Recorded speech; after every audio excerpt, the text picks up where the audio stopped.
നമസ്കാരം. ഇൻഫർമേഷൻ മീഡിയയുടെ പുതിയൊരു വീഡിയോസിലേക്ക് എല്ലാ കൂട്ടുകാർക്കും ഒരിക്കൽ കൂടി സ്വാഗതം. ജനുവരി മാസം അവർക്ക് 2 മാസത്തെ പെൻഷൻ, അതായത് ജനുവരി മാസത്തെ പെൻഷനും 4 മാസത്തെ കുടിശ്ശികയിൽ 1 മാസത്തെ കുടിശ്ശിക പെൻഷനും കൂടി 3200 രൂപ ലഭിക്കും.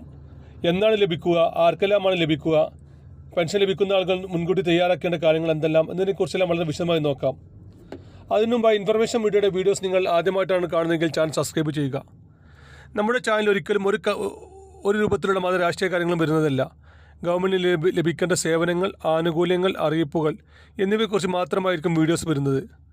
ശ്രദ്ധിക്കുക, ഗവൺമെൻറ് സേവനങ്ങൾ എപ്പോൾ വേണമെങ്കിലും പുതിയ മാറ്റങ്ങൾ വരാം. അതുകൊണ്ട് തന്നെ ഏറ്റവും പുതിയ അറിയിപ്പുകൾ ലഭിക്കാൻ തൊട്ടടുത്തുള്ള ബെല്ലൈക്കൺ കൂടി ക്ലിക്ക് ചെയ്യാൻ മറക്കരുത്.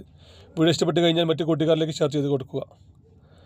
മാസം 1200 രൂപ പെൻഷൻ ലഭിക്കുന്ന ആളുകൾക്ക് ഈ മാസം 25-ാം തീയതിയോട് കൂടി തന്നെ 2 മാസത്തെ പെൻഷൻ 3200 രൂപ അവരുടെ അക്കൗണ്ടുകളിൽ വരും. നമ്മൾ കഴിഞ്ഞ വീഡിയോസിൽ പറഞ്ഞിരുന്നു, ഈ വർഷം അവസാനം നടക്കുന്ന പഞ്ചായത്ത് ഇലക്ഷന് മുമ്പായി തന്നെ പെൻഷൻ കുടിശ്ശിക മുഴുവൻ കൊടുത്തു തീർക്കാണ് ഇപ്പോൾ സർക്കാർ ആലോചിക്കുന്നത്. അതിന് പുറമെ പെൻഷൻ ചെറിയ രൂപത്തിലുള്ള വർധന വരുത്താനും ഇപ്പോൾ സർക്കാർ ആലോചിക്കുന്നുണ്ട്. 200 മുതൽ 500 രൂപയിലേക്കും വർധന വരിക എന്നാണ് ഇപ്പോൾ അറിയാൻ സാധിക്കുന്നത്. ഫെബ്രുവരിയുടെ ആദ്യ വാരത്തിലായിരിക്കും നമ്മുടെ ബജറ്റ് അവതരണം. ഈ ഒരു സർക്കാരിൻ്റെ അവസാന ബജറ്റായിരിക്കാം ഇത്.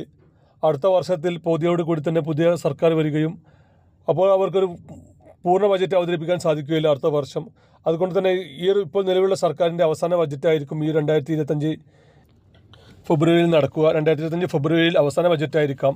അതുകൊണ്ട് തന്നെ മാക്സിമം ആളുകൾക്ക് ഉപകാരപ്പെടുന്ന, അല്ലെങ്കിൽ മാക്സിമം ആളുകളെ അടുത്ത ഇലക്ഷന് മുമ്പായി ഒരുക്കുക എന്ന ഉദ്ദേശത്തോടു കൂടി തന്നെ സർക്കാരിൻ്റെ ഒരുപാട് ജനപ്രിയ പദ്ധതികൾ ഈ ഒരു ബജറ്റിലുണ്ടാകും.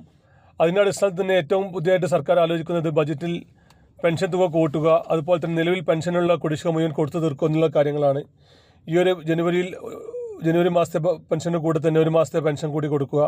ഫെബ്രുവരി മാർച്ച് മാസത്തോട് കൂടി തന്നെ മുഴുവൻ പെൻഷനുകളും കുടിശ്ശികയുള്ള മുഴുവൻ പെൻഷനും തീർക്കുക എന്നുള്ള ഉദ്ദേശത്തോടു കൂടി തന്നെയാണ് സർക്കാർ ഇപ്പോൾ ആലോചിക്കുന്നത്. അതിൻ്റെ അടിസ്ഥാനത്തിൽ തന്നെ ഈ ഒരു മാസം നമുക്ക് 2 മാസത്തെ പെൻഷൻ കുടിശ്ശിക ലഭിക്കും. ഇപ്പോഴും പെൻഷൻ കുടിശ്ശിക കഴിഞ്ഞ മാസങ്ങളിൽ പെൻഷൻ ലഭിച്ച ആളുകൾ പല ആളുകളും പെൻഷനിൽ നിന്ന് പുറത്തു പോയിട്ടുണ്ട്. പല ആളുകളും അതൊരു ഗൗരവമായി എടുക്കുന്നില്ല. പെൻഷൻ മസ്റ്ററിങ്, അതുപോലെ തന്നെ വിധവകളായ ആളുകൾ നൽകേണ്ട സമ്മതപത്രം അല്ലെങ്കിൽ സാക്ഷ്യപത്രം, അതുപോലെ തന്നെ പല കാരണങ്ങൾ കൊണ്ടും പെൻഷൻ തടഞ്ഞ ഒരുപാട് ആളുകളുണ്ട്. നമ്മൾ കഴിഞ്ഞ വീഡിയോസിലെല്ലാം പ്രത്യേകം പറഞ്ഞിരുന്നു. അങ്ങനെയുള്ള ആളുകൾ എന്ത് കാരണങ്ങൾ കൊണ്ടാണോ പെൻഷൻ തടഞ്ഞതെന്ന് അന്വേഷിക്കുക. അത് പെൻഷൻ ലഭിക്കാതിരിക്കുമ്പോൾ അന്വേഷിച്ച് കഴിഞ്ഞാൽ ആ മാസത്തെ പെൻഷൻ പിന്നീട് അവർക്കൊരു കാലത്തും ലഭിക്കുകയില്ല.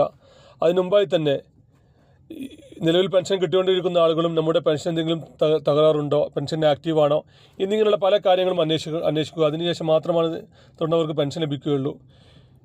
പെൻഷൻ വാങ്ങുന്ന എല്ലാ ആളുകൾക്കും പെൻഷൻ ലഭിക്കട്ടെ എന്ന പ്രാർത്ഥനയോടെ ഇനി ഒരു പുതിയ വീഡിയോസുമായി കാണാം. അതുവരേക്കും എല്ലാ കൂട്ടുകാർക്കും നന്ദി, നമസ്കാരം.